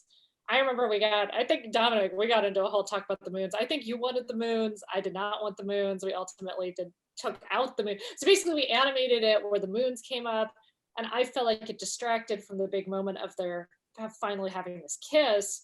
So we took it out in retakes because it's easier to take stuff out, right, than get it. So we got it animated just to see what it looked like. And then I felt like it was distracting, so we pulled it out, but there's like a couple frames it stayed in that just I didn't notice, you know, and of course somebody freeze framed it, and then it becomes this like, why is there the moons? And you know, the whole thing with the moons, and it's just so funny. What are they trying to say? What are they trying to say? And it's just like, oh, we just made a mistake. Whenever there's there's a lot of times discussion about if we were going to do it or not. a lot of animation mistakes that fans think that it's like us trying to say something or like, yeah, you know, or hide Toffee something widened in his eyes in one shot. What's he secretly think? It's like, it was an animation error, bro.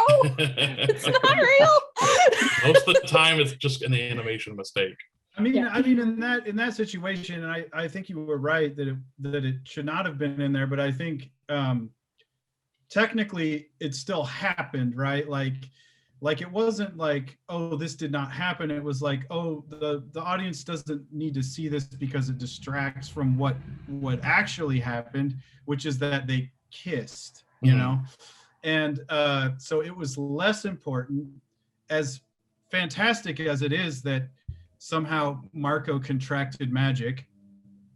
It was less important than this moment that they had together, which you were 100% correct on that thing. So I think it happened. Yeah. I just think that it like wasn't that important. I like we got it both ways. Like it wasn't there and it was there. So. Right. So sorry, I lost my track here. Yeah, let's get some more questions. I want to. Sure. And if you can believe it, we have 20 minutes left. I know. This just flew by. I'll try to ask. Maybe we'll do like rapid fire questions and answers. Do you miss working on the show? I mean, I'm sure we all miss working on it. Yeah. But yes, I miss working on it. Yeah. Sure. Everyone miss working on it? Yep. Yes. Next Um, question. No. Kelsey asks, Daron, how would you recommend someone who isn't very talented in drawing to get into animation? Voiceover. There's a lot of jobs in animation. Like, you don't have to be a person that draws. Like, There's a ton of other positions, yeah. one of the very important, very integral parts of our crew was our production staff, which, you know, was, I mean, there's a lot of positions in there, you know, coordinators and PAs and supervisors and all the things, right? I mean, that's a really good track to go on. And then, yeah, of course, there are writers and there are editors and there's all kinds of things you can do in animation. You don't have to draw to work in animation. I'll say one other thing. If the question is, what if I'm not talented, but I want to draw in animation? You can learn how to draw. Everybody can learn how to draw. Everybody can learn how to do anything. 100%. Anybody who tells you that like all this stuff about talent is total bullshit. You know, the best way, I mean, just not to take up too much time with it, but just if you want to be an artist and you want to draw, just draw, copy things. It's totally cool to copy things, trace stuff, do whatever you have to do to get your mind used to connecting to your hand in that way, and you can learn how to do it. You can learn how to draw as good as anybody. That's all I have to say on that. But you do have to put in hours and hours and hours. You got to just do it. You got to just do it. Two questions from Carl's and Erica. Carl asked, what's everyone's favorite joke in the show? Erica's asking, what's everyone's favorite episode? If anything jumps out at you answer-wise. Oh my goodness, joke and episode. I mean, I've got a lot of favorite episodes. That's really hard. I mean, I love Blood Moon Ball. I love the Rebariat musical Face the Music episode. As far as joke, it's so funny. I think I was saying it earlier, but it just got into my head the other day. The whole like, you like magic little girl, that cop that Dominic put into Storm the Castle. It's one of my favorite jokes. Who's that?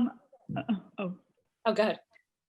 There's almost more like a read that I really enjoyed. I'm not even sure this is the final, what the actual, I remember Tyler had a scratch line from, I think, the Pie Folk arc where, what is it like, oh my God, what's the clown's name? I'm so bad. Rebariat's wife. Fool Duke?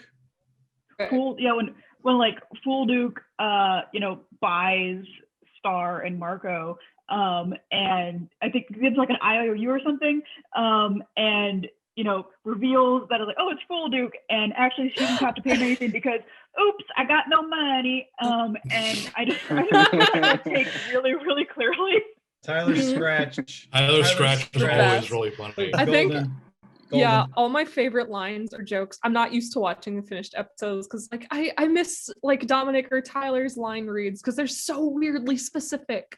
Like I would listen to a show where Tyler voiced every single character because he has such a funny way of just like doing character voices. That's like always a little magical thing. Always a little bit south of the Mason-Dixon line in your voice, and I don't know where that comes from. You do a little scratchy voice, and it's really funny. little southern in there somewhere, Yeah. south of something. But then when Dominic does Gloucester lines, it's like he just sounds so tired. Like the beauty of like the storyboard driven show that I just hope it stays alive in this new media world. But yeah, like that is possible of just like the way that Ariel pitched something in the pitch. It's like that's the way it should be said, and just like record it. And that being such a weird, I don't know, it makes me think of like Star, I do think was kind of made in the way that like you hope animation or just making something kind of works. Where it's just people trying stuff. It sometimes works, sometimes doesn't. It was always really fun for me to come into sessions and see who had done the scratch for Marco, because depending on who it was, actually like totally influenced how things had to be acted.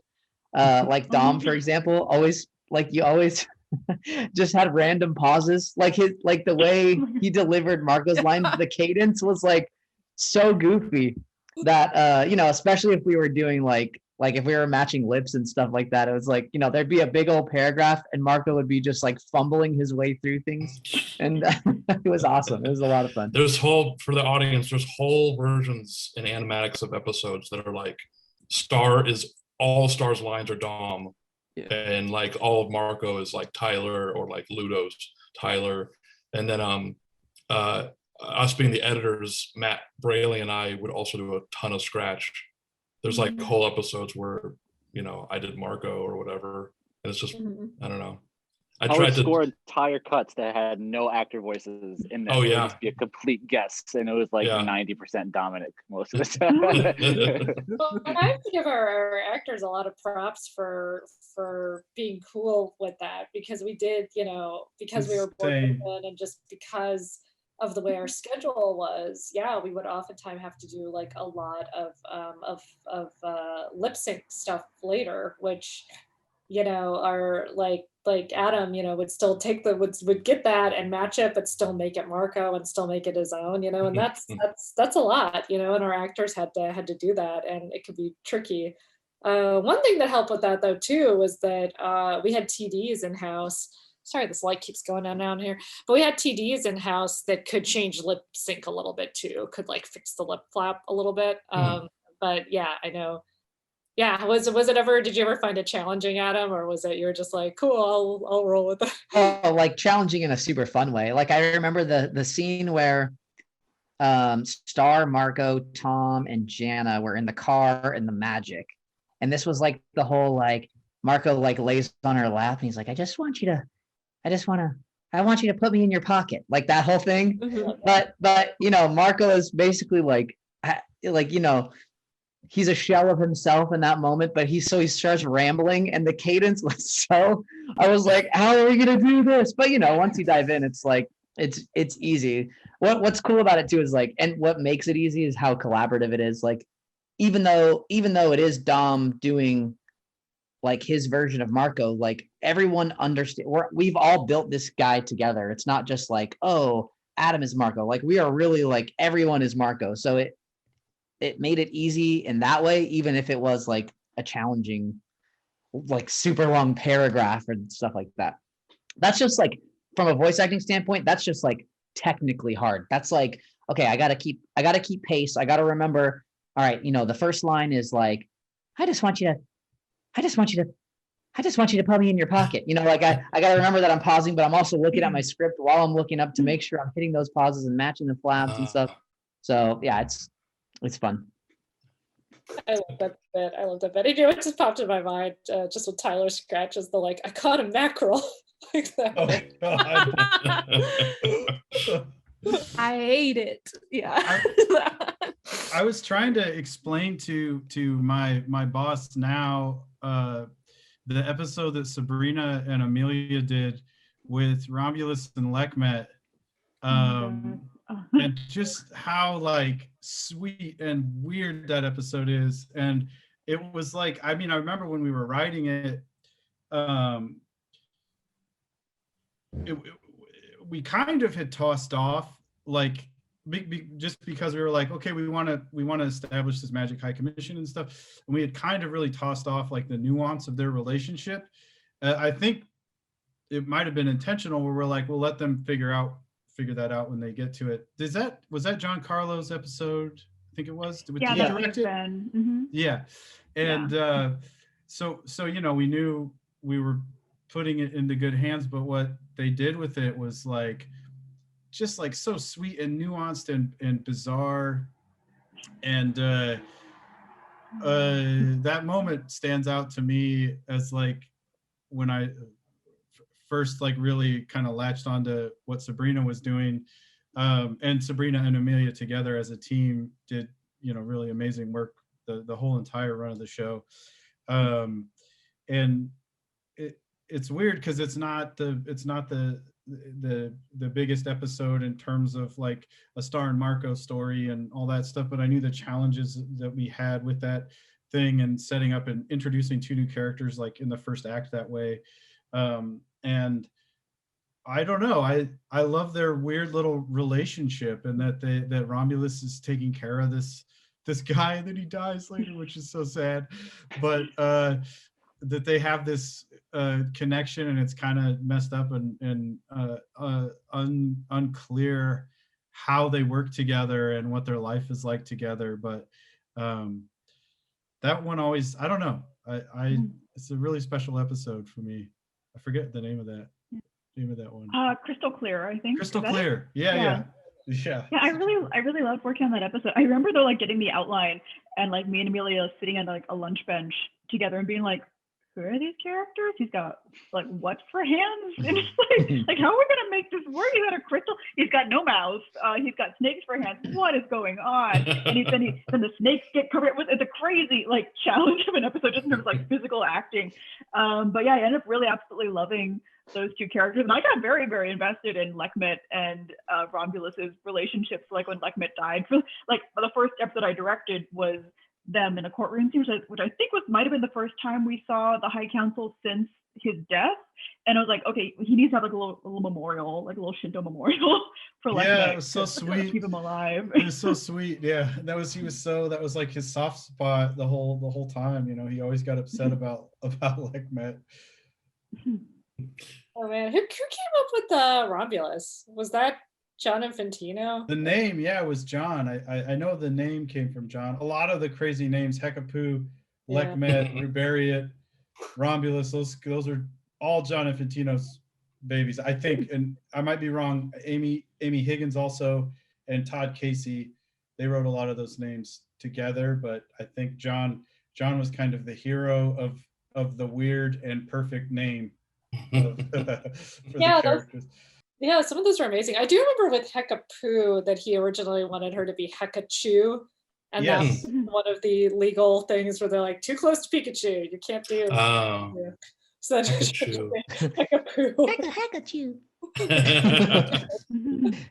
I don't know if this is a weird question from Anonymous. I'm scared to bring this up, but why did you let Mina Loveberry get away?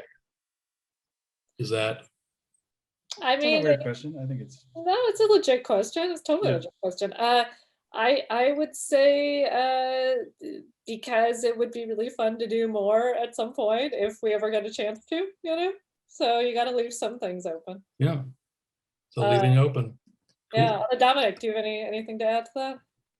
I remember talking about it with the executives, and I think we sort of like the idea that bad ideas have legs. I mean, look at where we are right now. And that it sort of made sense that like it was kind of interesting that a bad idea is a great foe, and it was a new challenge for Star, because a lot of the other things that she fought were more about power and things like that. But what Mina didn't need power really, she just needed this really bad idea, and she was going to sort of run off with that with the little court man whose name I forgot. Manfred goes off with her at the end. Yeah, no, but that is so true. Yeah, and that now I'm remembering too that scene was longer. Like there was more to that, and that's one we kind of had to cut up. I think there was a lot of questions about that, but we got a lot of notes on that one. Yeah, that's for sure. I'm gonna ask like 5 questions in a row and just give me the shortest answer you can, because I feel bad leaving so many questions unanswered. From Jesus, hypothetically, would you have done a musical episode if you were allowed? Oh, we kind of did. I mean, Face of Music had a giant rock opera. That's true. I think the executives would have been sad about it because it was always it was expensive and it was like more work. And like I remember one day, like in season 2, we had like a lot of songs, I think. And I was just like in the offices one day, like with like the VP of music, and I was just like, oh man, this season was awesome. There's just like so many songs. He was just like, oh my god. Just like a lot of planning, you know. I would have been down, always down for a musical episode. No, totally. I mean, absolutely. Yeah. But I do feel like we kind of got to. I mean, we got to do a lot of great songs. You have to do a lot. Yeah. I don't feel like we missed out on that or something. Yeah. From Jungo Guy, have any of you read the fanfics for the show? Like any at all? Oh yeah. Mooring Mark stuff on Tumblr is really, really great. Yep. Yeah. He's so amazing. good. And then there's like a lot of other, I do not remember all of the usernames, but I didn't start using Tumblr until Star, and then once like started searching the hashtags, you're like, there's so much of this stuff, and I still read it now. You know, it's really funny. It's a nice way to still feel connected to this thing that I don't get to work on anymore. From Michael, everyone knowing what you know now, would you encourage your own kids to pursue careers in animation? Wow. For anyone who has kids. It's a good question. I think you should support your kids to do whatever they want to do. Yeah. I said, Mom, my older son, he's 4, and he will just sit down at a pile of paper with crayons, and he'll be gone for like 40 minutes at a time, which is a very long time for a 4-year-old. And then he'll come back and there'll be like 20 different drawings of Optimus Prime in like different positions, like pretty clear with like legs and torsos and stuff like that. And I'm just like, oh man, this is going to be brutal for you going forward. but you know, it's just like, oh man, that's the way his brain works. And so if that's the way his brain's going to work, I'm not going to stop it from working that way. If we can overthrow capitalism first, then absolutely everyone should.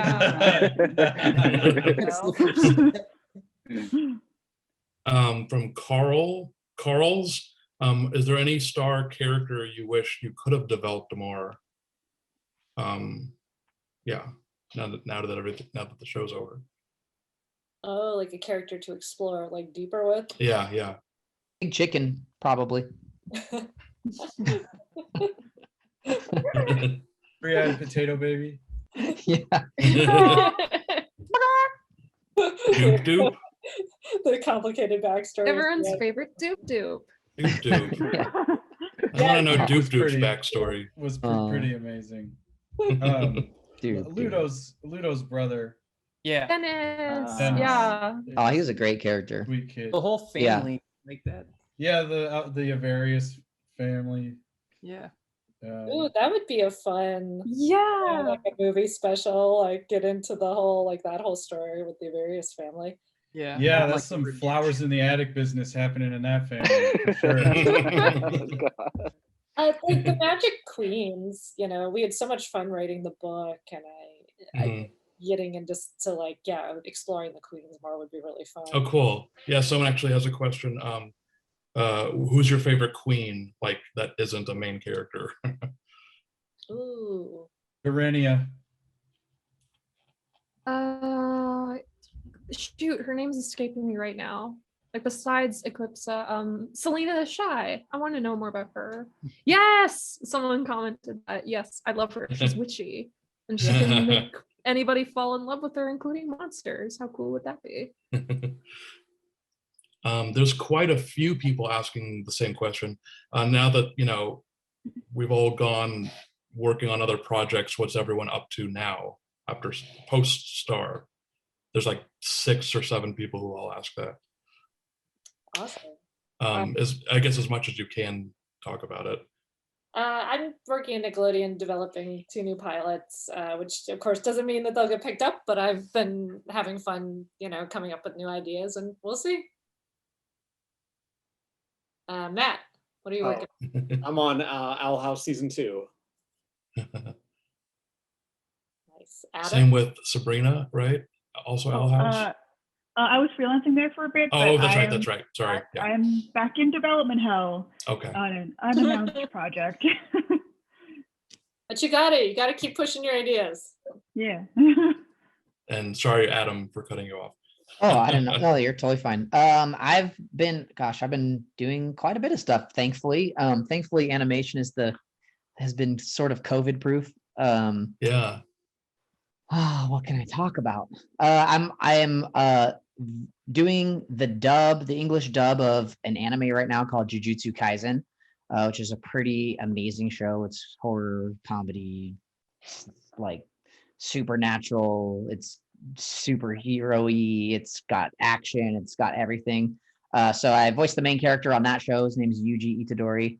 That's been a lot of fun and a very different experience. And yeah, there's a lot of stuff I can't talk about because this stuff takes forever to make. So you'll be in more Ollie and Scoops. Yeah, That's cool. for sure. Yeah. Awesome. Awesome. Brian? Oh, I'm scoring. I just finished basically scoring an Amazon drama that will probably be out at some point this year. Who knows when things are gonna get released. But I'm scoring it with Isabella Summers from Florence and the Machine. She's the Machine from Florence and the Machine. And the score is rad. It is like big and like electronic, and it's got like southern elements to it, and like huge like epic Florence and the Machine style percussion, and it's just like it's really, really cool. It's been insane working on it during COVID because she is in London and I'm here obviously. And so just like massive time zone differences, and she's recording stuff there and mixing there, and I'm recording stuff here and mixing it here, but like it came together really cool. The show is really cool. It's based on a YA novel called Panic. And so, yeah, I'm sure I'll be tweeting about it at some point when it comes out. So cool. That's amazing. I'm just at home helping people out with like development stuff, which is a super fun part of animation. It's just like the initial ideas of stuff. Yeah. Yeah. Ariel? I'm working on Big City Greens at the moment and a couple of different secret things. Hey, So cool. That's all I can say. Well, thank you, that one Big City Greens. Yo, bring back Ashton. Let's go, Ariel. Yeah, let's do it. Purple Margot Diaz. Let's go. Yeah, that would be so cute. I'd love it if Ashton came back as a character. That'd be great. Dom, can you talk about anything you're on? Yeah, I'm on a show, a Netflix show that'll be out, I think at the end of the year, called Centaur World. It's Megan Dong's show.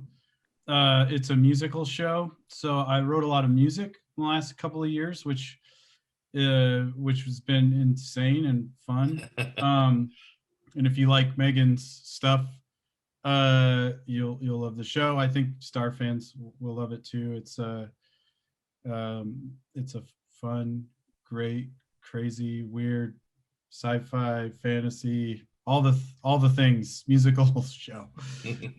And then I just make weird stuff on my own about a very sad dog. That's awesome. Which you can look up on Tumblr or whatever. Wait. So good. It's so good. Tell me, what's the link? Just go to my Tumblr. I put the Vimeo. I'm so bad at the internet. I don't Instagram or anything, but I put the links up on Tumblr. Okay. Yeah. So I don't know. It's great. It's great. Please check it out. It's so good. I want to. It's so weird. Everyone watches this show knows already, but I'm on, I just finished Kid Cosmic at Netflix, and now I'm on Storybots, the next incarnation of Storybots. Nice. So, yeah. I just started watching Kids Cosmic today. It's so yeah, fun. It came out yesterday for anyone who hasn't seen it yet. And it's the beginning of like a avalanche of original animated shows from Netflix. So there's like a ton more stuff to come out. Including Centaur World. Yeah, it sounds like half of us are at Disney and half are at Netflix, and Darren's and Nick. Nick is fun. I like the vibe there. I haven't. Well, actually, never mind. I might have done a little secret thing with Netflix, so just a secret thing. So, but I can't say anything about it. Cool. It was fun. It was a lot of fun. Netflix was awesome. I don't know. But how lucky are we all to be working right now? Great, yeah. Very lucky. It's great that the pandemic, someone mentioned the pandemic hasn't really affected animation. Not that much anyway. We all just don't work with our teams, but you know, we can still do the same amount of work just from home. Yeah, which is awesome, good for us, but also sad. I miss it so much. I know, Adam, have you I know a lot of voice actors have had to make their own booths at home. Have you done that? Yeah, so thankfully I was a little bit ahead of the curve. I already had a setup here at my house because one of the non-animation things that I do is the promo voice for Disney XD. So all coming up next on Disney XD, I do all that. So that is so sporadic and quick. I'll get a call and they'll be like, hey, in the next 30 minutes, we need this file. So I had to have a place at home. So I had a place since a few months before the pandemic. And then, thankfully I have that because it's afforded the ability to continue to do a lot of work. Yes, Adam is the voice of Disney XD. Yeah. Thanks, everybody. This was awesome. It was great to see all you guys. I love all of you people here. Yeah, I love you guys. Too. I probably love a lot of the audience too, but you don't have a little square with your face in it. So yeah, thanks to everybody tuning into this. Yeah, thanks CTN, and thank you CTN. Thanks as always CTN for hosting this. And I guess we'll do a Boba meetup once we're post-pandemic. Yeah. Everybody go get your shots. I'll be there. Get boba. I'll be there. I'll be there. We'll all be drinking boba and crying that we can. Yeah. I'm literally gonna hug everybody for so awkwardly long. Let's head to San Diego right now. Get ready. I guess making the show too. Thank you, Daron. Darren. Darren, you made an amazing show. You really did. Give a hand for Daron for making the show. We're lucky to be a part only of it. with the help of all you guys, We'll be back in 2 weeks with Ian Jones-Cordy, who does OKKO. Let's Be Heroes. That's the title, right? Yeah. I'll be in the audience for that one. We'll be with Ian in 2 weeks. So if everyone come by and join for that one too. Yeah. But again, thank you everyone for being here. It's great to see you all. I hope we should just Zoom all the time like this. Yeah. Oh my God, we should do just get everyone on Star on a Zoom. Yeah. Totally. Yeah, totally.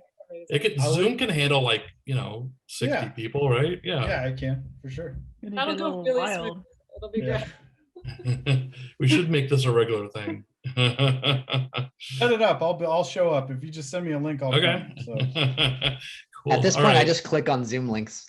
Yeah. Right. That's all I do now. Just click on Zoom links. All right. Thank you all so much again. And thanks, everybody. Audience, thank you for being here, and we'll see you in 2 weeks.